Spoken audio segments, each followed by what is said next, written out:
The sweet trap of universal frequencies. We are living in an era flooded with self-help, from bestseller corners in bookstores to YouTube algorithms.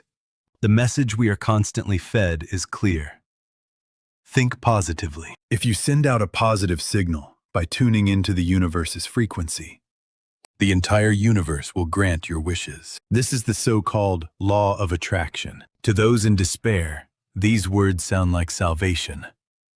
To ordinary people, they seem like a cheat code for success. But Captain, we must stop here and ask a cold, critical question. Is thinking positively really the only answer to our lives? Why does that signal seem to work miracles for some, while for me, it is met with silence or even greater trials? Could it be that we are so buried in the word positivity that we are ignoring the rough waves about to hit our lives? The logic that positive thinking tunes into the universe's frequency is attractive, but for those of us living on solid ground, it can sometimes be poisonous. Signal errors and the subconscious rejection. Let's talk about the signal error we often experience. Many people dream of financial abundance and a prosperous future.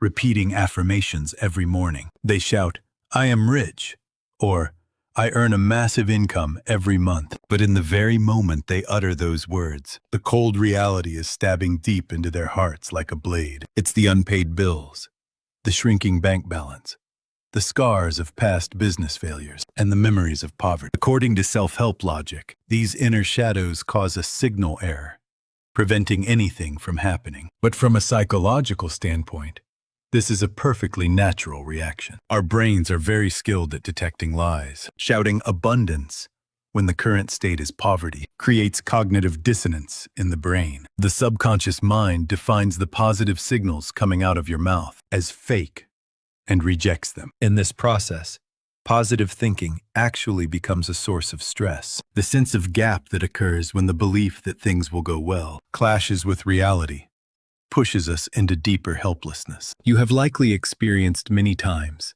how an attitude of looking at the world only positively makes us utterly powerless in actual failure situations. Unprepared positivity is no different from going onto a battlefield without protective gear. Strategic pessimism. The intelligence to endure the worst. We often dismiss critical or pessimistic, thinking that prepares for failure as something bad. We fear that thinking negatively will truly bring about negative events, so we forcibly suppress the anxiety rising from deep within. But Captain, preparing for failure is never a bad thing. In fact, it is the highest form of survival strategy. Is it really a bad thing to assume the best, the worst, and the second worst scenarios, and devise specific countermeasures for them? I don't think so. Rather, the very process of thoroughly preparing for the worst-case scenario is a point we must pass through to ultimately achieve the positive results we want. This is why a pessimistic stance, and sometimes a cynical perspective, is necessary. Pessimistic thinking is not simply an attitude of giving up by saying, "It won't work." It is strategic pessimism. It is the cold intelligence of putting every possible negative variable on the table and examining them one by one. Through negative simulations, we give shape to the risks of reality and gain the ability to manage those risks. This does not erode positivity. Rather, it is the process of putting down deep roots so that positivity does not waver. The pre-mortem strategy in business. Successful entrepreneurs did not succeed because they were more positive than others. They succeeded because they simulated failure more thoroughly than others. In business management, there is a technique called pre-mortem. Before starting a project, the team discusses it as if it has already completely failed, saying, "Let's assume this project has failed miserably and find the reasons why." A team filled only with positive energy starts in a festive mood, shouting, "We're going to succeed," but they crumble and blame each other when an unexpected variable hits. On the other hand, a team that adopts pessimistic thinking examines all sorts of negative scenarios before they even begin. What if the price of raw materials skyrockets? What if a key engineer leaves for a competitor? What if government policy suddenly changes? They don't worry about these things because they want negative things to happen. They do it to prepare insurance to sustain the company when such things actually occur. When an entrepreneur feels confident that they can survive even the worst-case scenario, they can finally move forward toward their goal without wavering. This is the true form of positivity, completed through negativity. Mindset in sports and extreme situations. Look at the training methods of world-class, professional athletes, or special forces operators. They never fall into the naive optimism of, "We will definitely win the game," or "The operation will be perfect." Instead, they train by assuming the worst-case scenarios. A soccer player performs image training by assuming they get injured, the referee makes a bad call, or the grass becomes a mess due to a sudden downpour. It is about etching into their bodies what they should do, even in the most pessimistic situations. Simulations of pain and negative situations experienced during training make them calm in the face of actual crises during the game. Unprepared positivity causes one's mentality to collapse at a single unexpected goal conceded. But an athlete who is prepared for every variable through pessimism simply says,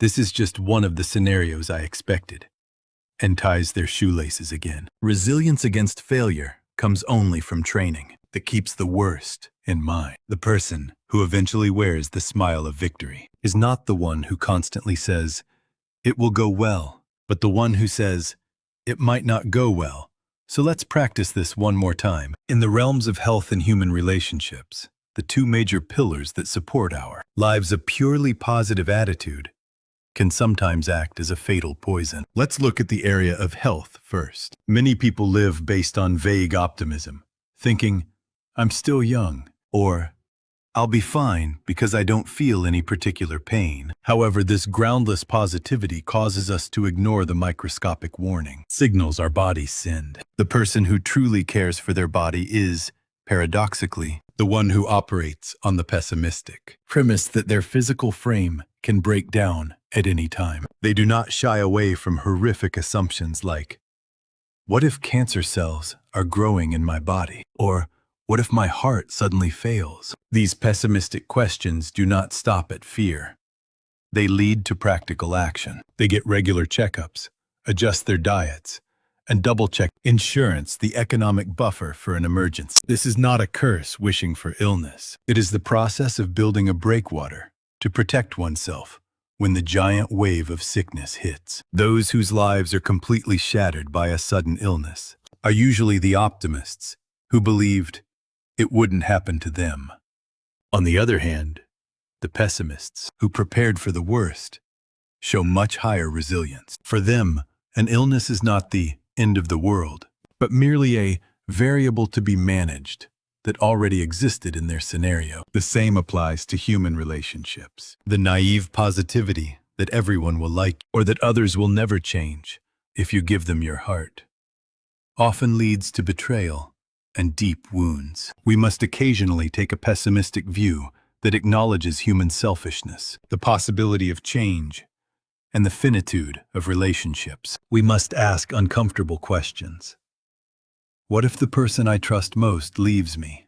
Or, what if my partner stabs me in the back? Such pessimistic simulations do not turn us into cold-hearted cynics. Rather, they clarify the boundaries of our relationships and build a solid sense of self-worth that can protect us, developing the strength to stand alone without. Over-relying on others is the greatest gift that pessimistic thinking in relationships provides. When we escape the illusion that all relationships are eternal, we can finally give our most sincere and grounded best to the people currently by our side. Now let's look deeper into the case of earthquake preparedness in Japan, which we mentioned earlier. The attitude Japan shows toward earthquakes is a perfect model of how pessimistic thinking can be sublimated into a system. They build structures with seismic designs under the premise that this building will definitely shake one day. Children repeat evacuation drills tens of thousands of times, starting from kindergarten, learning to protect their heads and hide under desks. Is it because they lack positive energy? Are they sending negative signals to the universe and inviting earthquakes? No, quite the opposite. They have humbly accepted the pessimistic reality that humans cannot stop natural disasters. And upon that dark reality, they move toward the most positive goal. How can we save even one more life? What determines the number of casualties when an earthquake strikes is not how much people believed it wouldn't happen, but how specifically they imagined and simulated the horrific situation. We must remember that reviewing negative scenarios is not a spell to summon negative results, but a process of strengthening the recovery muscle to stand up again when disaster strikes. When we see people collapse helplessly in the face of failure, we often say they have a weak mentality. But Captain, it's not that their mentality is weak, it's that they have no immunity. Think about how a vaccine works. A vaccine is the process of injecting a weakened virus, a negative element that could harm us, to build immunity. Pessimistic thinking is like a psychological vaccine for our lives. Those who have tasted small possibilities of failure in advance and formed immune antibodies are the ones who survive when the plague of a massive trial hits. The difference between a defeatist who gives up saying it won't work and a strategic pessimist who says it'll go well, but let's prepare because this might happen, starts right here. The latter is like a skilled sailor who has thoroughly completed life's accident prevention training. We must now accept the truth that negative thoughts are essential for positive completion. So do not be too sad or distressed because your head is currently filled with anxiety and negative thoughts. Do not blame yourself for not fitting into the groundless positive slogans floating around. The anxiety you feel now is a very capable warning signal from your instinct. It is the voice within you asking, hey, this part looks a bit dangerous. Do you have a countermeasure?